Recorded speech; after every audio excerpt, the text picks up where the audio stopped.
You love cruising. I love cruising. And because we love it, we've been told over and over again that certain things are absolutely essential to the cruise experience. Book the drink package. Don't miss the sail away party. Treat yourself to the spa. And honestly, some of these things, they're fine, but some of them are wildly overrated and nobody wants to say it because the cruise community has sometimes turned them into sacred cows. Well, I'm gonna say it. There are 5 things that cruisers hype up constantly that in my opinion, just do not live up to the billing. And one of them is something almost every cruiser wastes money on without even questioning it. I'll get to that one last and it might make you mad. Hi, I'm Melissa, a university professor who loves to cruise and who loves to talk ship. Now, this is one of those topics that comes up constantly in the cruising community. Cruisers have strong opinions on what's worth the money and what's not worth the hype, and honestly, so do I. So here are 5 things about cruising that I think are seriously overrated. But because I'm a ray of freaking sunshine, I'm also gonna tell you the upside to each one because nothing in cruising, of course, is entirely black and white. Every cruise influencer, every first-time guide, every packing list blog will tell you, do not miss the sail away party. It's the start of your vacation. You can turn up, the energy is electric, the music is bumping, and the cruise director is awesome, especially with cruise lines like Royal Caribbean and Carnival. And look, I get the appeal in theory, and I used to be the girl that was out shaking her tail doing the wobble on the Lido deck. I love the wobble. You're watching the port shrink behind you, the wind is in your hair, the sun is on your face, you might have a drink in your hand, and you're officially on vacation. But here's the thing, and here's why I actually don't do the sail away party that much anymore now that I've done a whole lot of cruises. What they don't tell you is that pool deck is an absolute zoo. You've got half the ship crammed into one area. A good chunk of them are already 3 sheets to the wind. The entertainment staff is blasting music at a volume that makes it difficult to even have a conversation. And you're fighting for a spot at a railing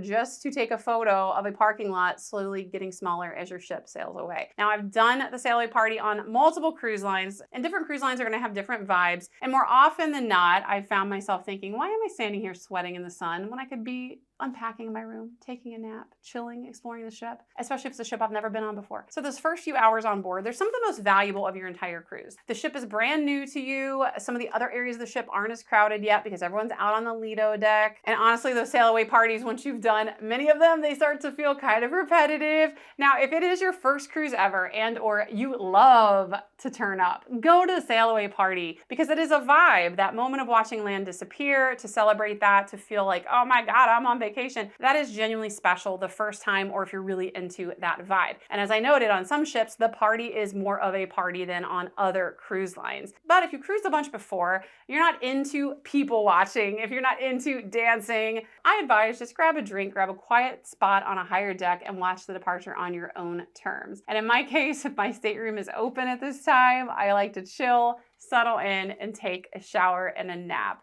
Same view, none of the chaos. Now, this is the one that's going to get me a lot of comments, and I'm ready for it. It's the drink package. In my opinion, the drink package is the single most hyped on waste of money in all of cruising, and I see it every day. It drives me crazy. You can't go on any cruise Facebook group without somebody saying, is the drink package worth it? And then people are screaming, yes, it's a must. It's a great deal. You do have, your naysayers that say, no, absolutely not. And full disclosure, I am not a big drinker. And I will admit that if you are a heavy drinker and you do the math, it is often genuinely worth it. Or if you just need that psychological shift of I'm on vacation, I don't want to think about it, I don't care about cost, go for it. But for most people, the math doesn't math. And I think a lot of cruisers buy the package because they've just been told over and over that it is just an essential part of cruising, not because you've actually calculated whether or not it makes sense for you. But here's the reality. On most mainstream cruise lines, you're usually looking at something like $70 to $100 per person per day, depending on the cruise line and when you buy. And the cruise lines also make every adult that's in the same stateroom buy it, which gets the cost really high, especially if you have someone in that room like me that is not a big drinker. A drink package is never going to be worth it for me, even if it were a fraction of the cost that it is. Now, if you add that up on a 7-night cruise, you and your partner are potentially spending over $1,000 on drinks before you've even ordered one. Now, for many people, that break even is around 6 or so drinks a day. And yeah, of course, people will argue, well, that includes milkshakes and coffee drinks. Well, how much sugar are you consuming per day, my friend? Because no judgment, because if I consume 6 sugary drinks all day, I would probably be passed out from just the sugar rush. And here's what a lot of people don't think when they're accounting for the drink package as well. You're not on that ship every single day. If you're on a shorter sailing especially, port days are heavy. You might not have a single sea day. When you're out in port and you're not on the ship, that's gonna cut into your drinking time significantly. So unless you're just pounding them back before you get off the ship, you're gonna be spending a big chunk of those days on land where the package does you zero good. And that's before you factor in naps, Do you detect a theme here? I love a good nap. Early nights, the fact that you are just tired of drinking or you need a break and you're not pounding cocktails at 9 a.m.,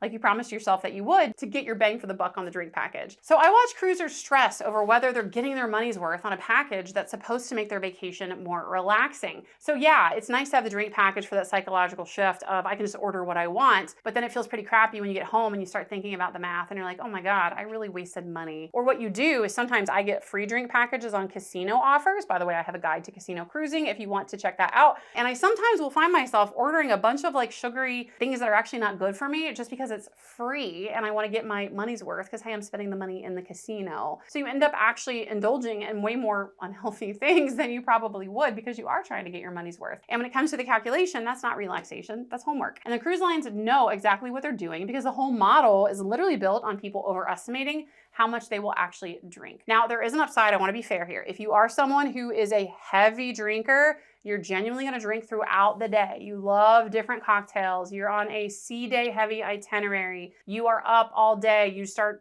day drinking or morning drinking. And if the peace of mind of not tracking every purchase matters to you, and also you're not as budget conscious, then it may be worth it. But for the average cruiser, absolutely overrated and a complete waste of money. Now let's talk about the cruise ship spa. Look, I am a treat yourself girly, and the cruise ship spa, it does sound like a dream. A massage on sea day, there's nothing like it. The ocean rolling underneath you and right out the window, the whole area, the spa area quiet, nothing on your schedule, just good vibes, waves, and a great massage. And I'll admit, the concept, it is beautiful. But the problem, it's not the idea, it's the execution and the price tag. Now, I will treat myself to a cruise ship spa, but I go into it eyes wide open. What you gotta know is you are gonna overpay. Most cruise ship spas are operated by the same outside company. It's called One Spa World, which is why the vibe and the upsell feel weirdly similar no matter which cruise line you're on. And One Spa World spas are notorious for two things: prices that would make a Manhattan day spa blush and a hard sell on products, like Elemis especially,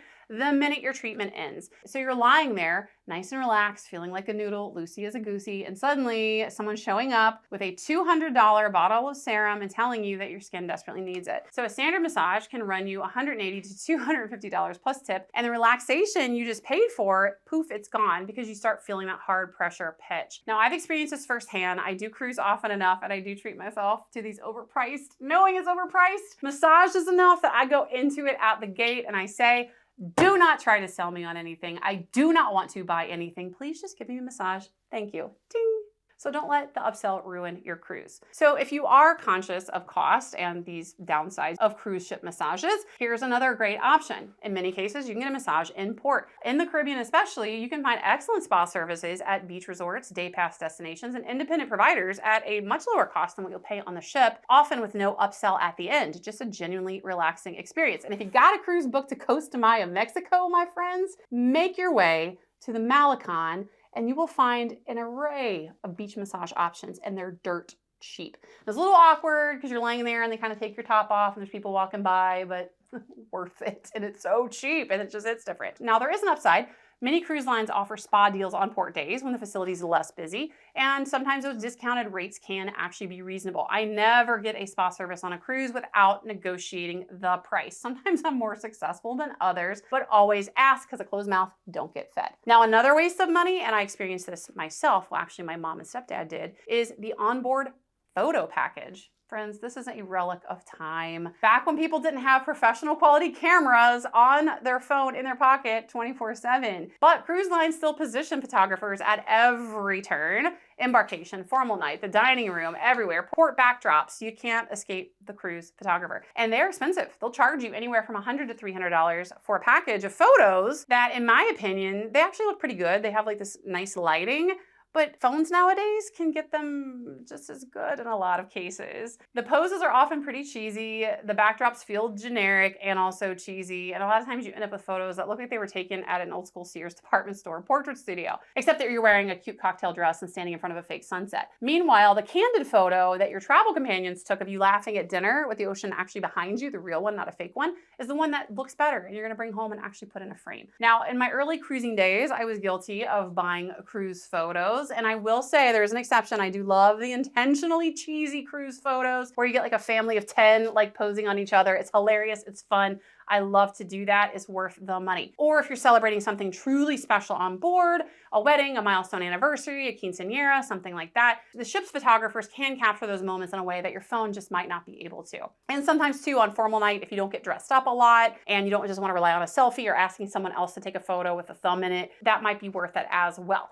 But in most cases, photos on a cruise ship I don't think are worth it. And where you can really get conned is like my mom and my stepdad. I treated them to a cruise on Royal Caribbean's Radiance of the Seas. They're celebrating their 25th anniversary. They indulged in a photo package where they spent a lot of money, it made my eyes water, for a bulk of photos. And it was actually a pretty short cruise. And there were not a lot of opportunities, even with photographers everywhere, for them to get good photos. And you just don't want 50 photos of yourself at a dining table with food and bread. They ended up not even getting maybe 5 photos. Now, thankfully, Royal Caribbean Guest Services, they took it off their bill because they said, hey, look, we only actually got like 5 photos and our package had something like 25 or something. So they were very accommodating about it. Just be careful when it comes to those photo packages because they're usually not a good deal. And for most everyday cruise memories, your phone is better, it's free, and the photos will actually look like you. Now, here it is, the big one I teased at the top, and I saved it for last because this is where I think most cruisers are leaving the most money on the table while simultaneously getting a worse experience. When you book an excursion through a cruise line, you are paying a significant markup for what is almost always the same exact tour you could book on your own for less money. The cruise line contracts with a local tour operator, they add a middleman premium, which is pretty significant, and they call it a ship-sponsored excursion. So you're paying more for larger groups, less to no flexibility, and a cattle call experience where you're herded around on someone else's timeline. Now, early in cruising, I always did cruise line excursions. I was nervous to go on my own. If you are a first-time cruiser, book the cruise line excursion, right? That's the exception. But for more seasoned cruisers that feel more comfortable,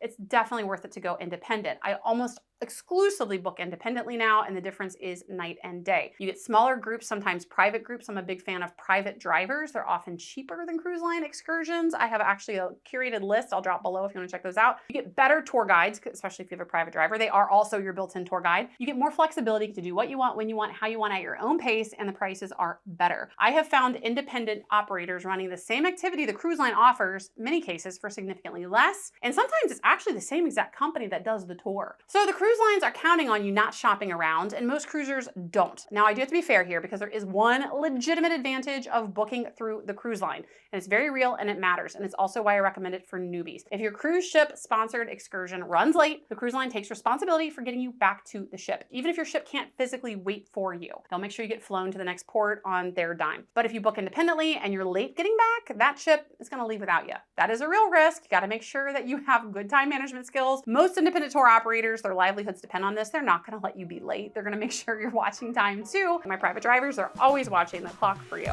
But if you're super anxious, you're very poor on time management, or you're a first-time cruiser, that guarantee might be worth the premium. So just go ahead and book a cruise line excursion. But for everybody else, go independent and save a whole lot of money and have a much better experience. So I want to know, what do you think is the biggest waste of money in cruising? What is overrated? What do most cruisers say you gotta have that you really just don't? Drop your comments below and let's talk ship.